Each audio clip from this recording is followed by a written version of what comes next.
Hello, welcome to the Peaceful Wood Turner. I've gotten a number of comments in some of my other videos pointing out that I would get a smoother finish if I made some different tool choices, which I think is 100% right on. I'm still getting the hang of a lot of these things, and I kind of default to the things that I've played with a bit without really trying to learn some new stuff sometimes. I have a number of books, and I've watched a bunch of videos, and they've been very helpful in pointing out to me how to use the Skew. The problem is that the books that I have don't really say a whole lot about how to use it to smooth things. They just say how to make certain shapes with it and that kind of thing, and they say it's excellent for smoothing and even show pictures of how that would have been done. But they don't really show how to do it or explain really other than ride the bevel, which is exactly what you're supposed to do. But understanding that for somebody like me who has to kind of see things and maybe even get hands-on is just a different story. So I'm going to see things and get hands-on. I have 3 different Skews here. My tiny little one that I got with my little starter set, and then a couple of larger ones, a 5/8 and a 1-inch. I've used the 5/8 a little bit on another project that's still going on, so I really like the smooth finish I was starting to get with it, and I figured I should just do some practice. This is a piece of sycamore that I had. I just rounded it down, got it nice and smooth and ready to go, and so now I'm just going to work on trying to, well, ride the bevel. I've got my lathe set for a relatively low speed, about 500, and we'll see how that goes. I figure I can always move up. I'd hate to have a problem and go down. I actually get kind of nervous about using the Skew just because of these corners, and I'm really worried about getting a catch. But I think as I've been looking at it and working with it a little bit, I understand that because this is round and because this is flat, as long as I ride the bevel correctly, those corners don't really come into play. It's just going to be the center of the blade that's actually going to be doing the cutting, and hopefully just kind of smoothing it off, cutting the grain really nicely. So, time to get started.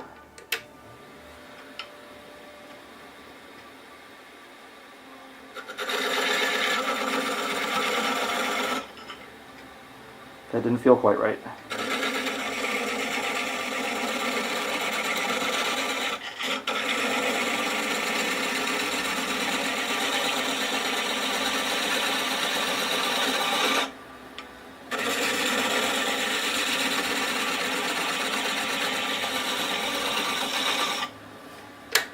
Let's see how that looks. I don't know if you can see it. I think there's a little bit of a light spot right here where you can kind of see that this is definitely smoother than the other areas. That's looking pretty good. I'm going to play with this a little bit more, and I'm going to switch off to the larger ones. This one is as sharp as I can get it, but being so small, the metal heats up really quickly, and I have to be very careful when I sharpen it. So it's not quite where I want it to be.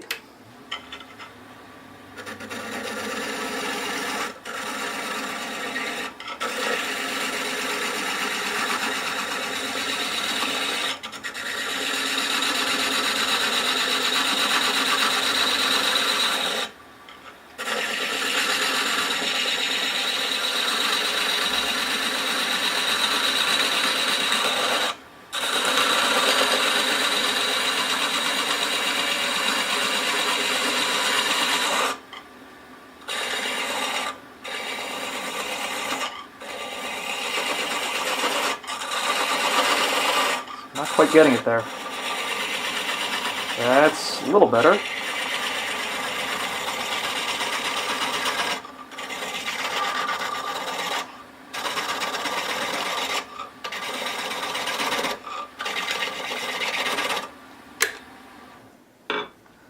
Okay, that was good. I definitely need to work on how I ride the wood itself, because it gets a little thicker on the ends and is a little thinner in the middle. So I need to be careful how I go along and make sure I'm not digging in unless I'm really trying to change the shape. I'm going to try a slightly larger one.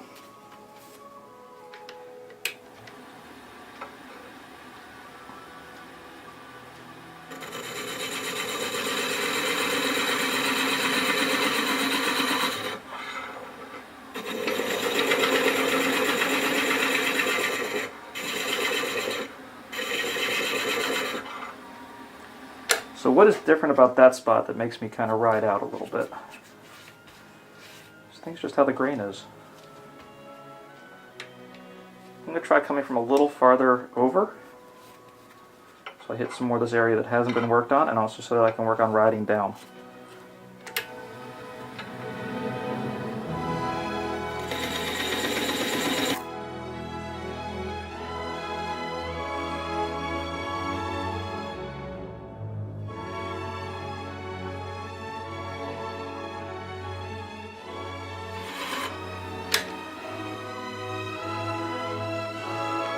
That is definitely a lot smoother than some of the other finishes I've gotten. This is neat. I usually get wider curls. These are very narrow, so they actually are curls, but they look almost like sticks. It's like straw.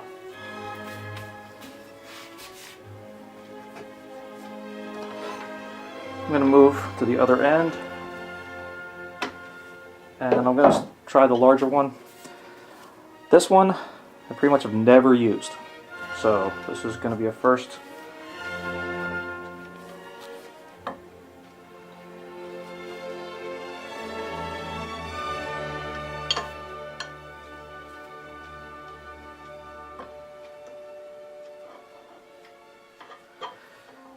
Okay, that looks like it's going to be about right.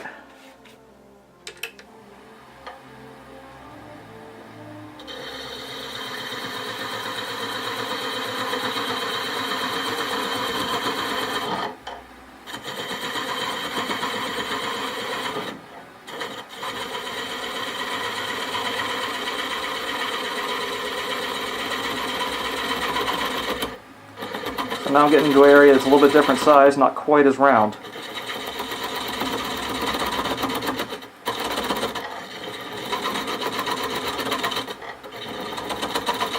Kind of trying to see carefully how this does with this.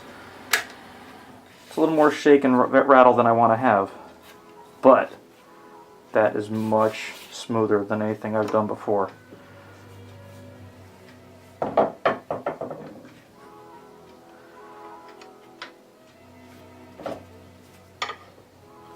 Let's do it a few more times.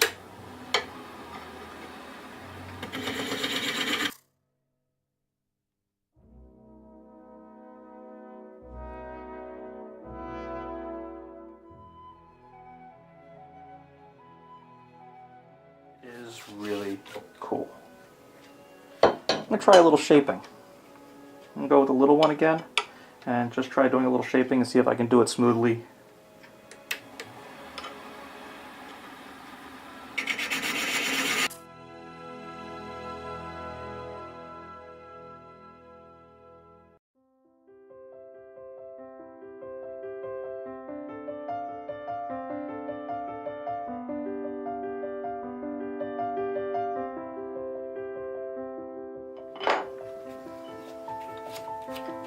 That cut in there nicely. I build up these little ridges when I do this, and I cut this in, and I cut it in, and I cut it in, I build up the ridges, and then I go to smooth the other side, and I end up making more of a furrow and a real cut than I want to do.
Oops, a little bit of a catch there.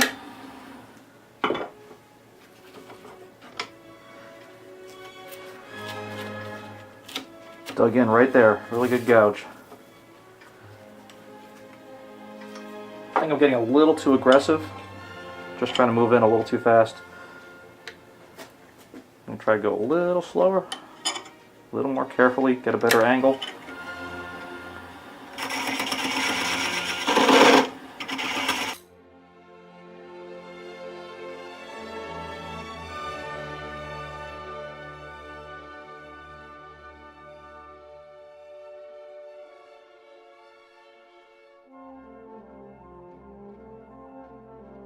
Getting too aggressive again.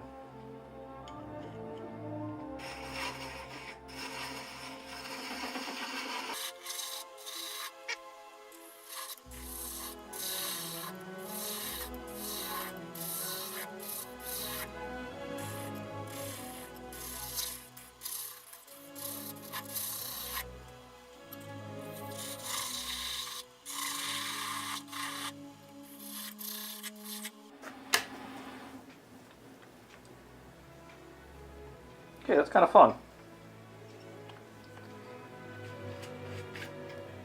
I'm going to do a little more over here.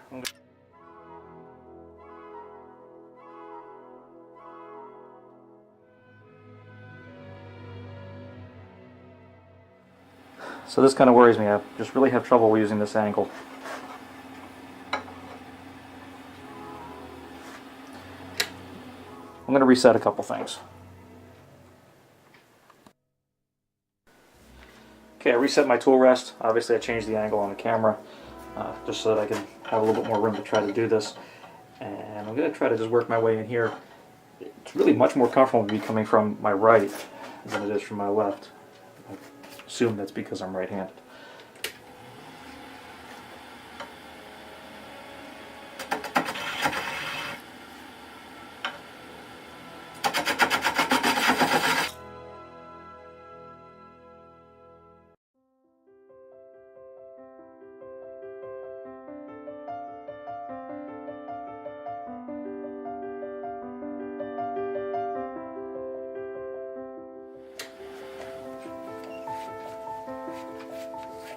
Okay, I'm doing pretty well with the larger one. I'm going to move up to this end, just practice a little bit more. And I think I'm going to turn one of these into an ornament just so that I have something to show for my work.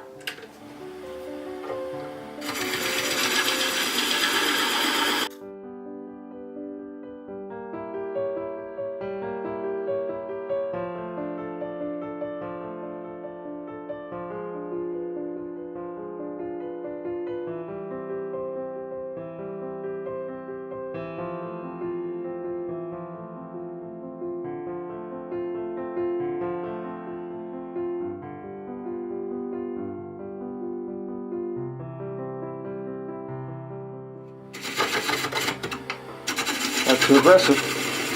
Can't be so aggressive.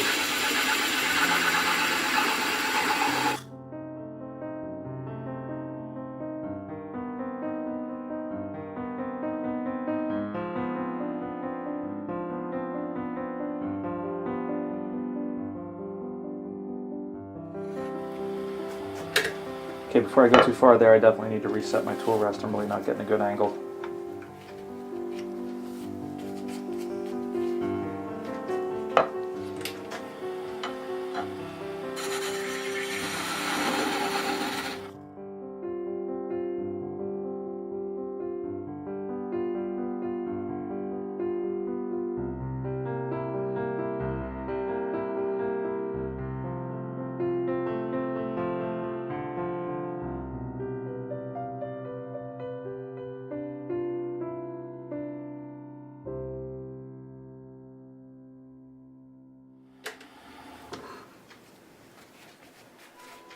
I like that shape.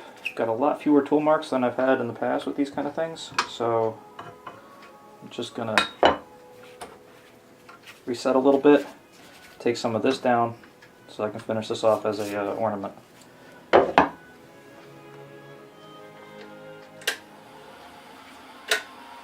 You know, while I'm doing this, I might as well try going a little bit higher speed.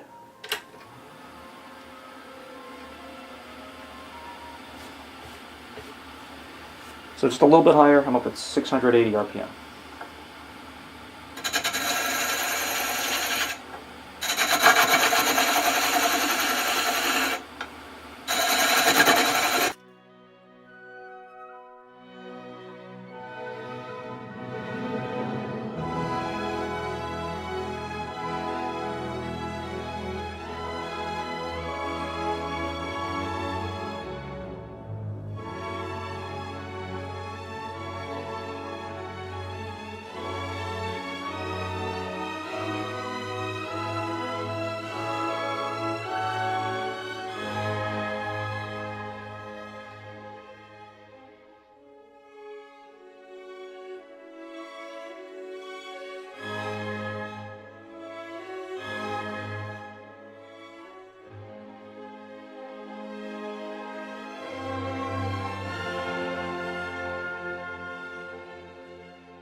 pretty. I'm going to take this down a little bit more, do some sanding, and then take it off.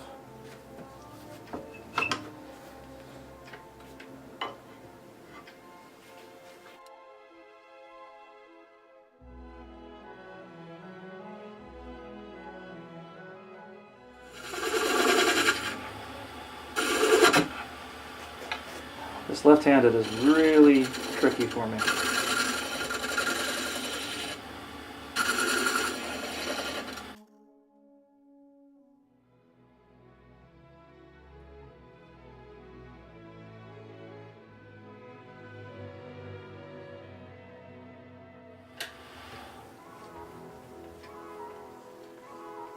Okay, I like that.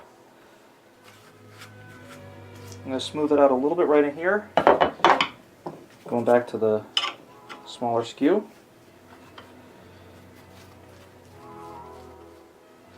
And then I'll part it off. I'll put a finish on it first and then I'll part it off.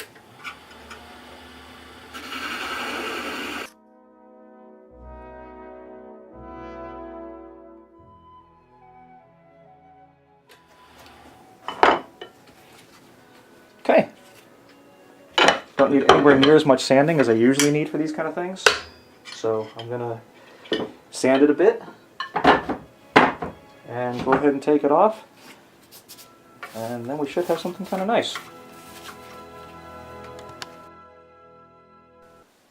So my sanding is done.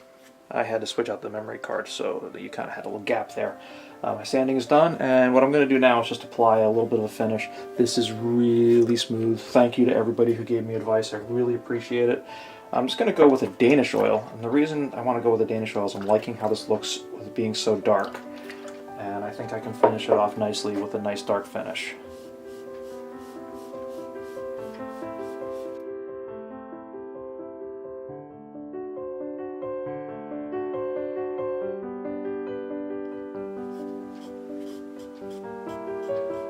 What I'm going to do now is I'm going to put a high gloss finish on top of it. I'm just going to go with a tongue oil finish. So I got a tongue oil. It's going to be a few coats of this, but this first coat's going to go on like this. Then I'm going to part it off, clean it up a little bit, put some more finish on.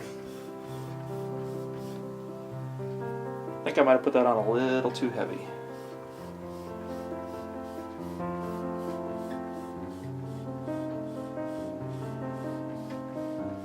Excellent. Alright, I will part that off and finish it up. Alright, I parted it off. I'm going to leave the top kind of flat. I'm going to sand it a little bit, and the bottom I'm going to try to bring down to a little bit more of a point. So I've just got my palm sander, and I'm just going to start working it.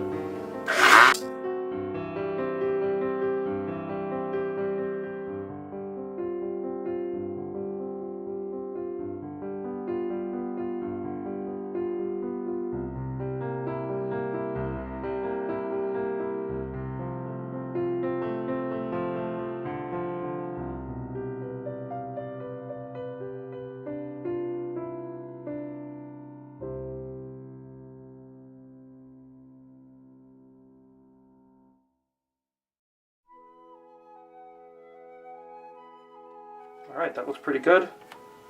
Sand that a little bit with just hand sanding and put some more finish on it. So I've got my same 500 grit, it's still wet.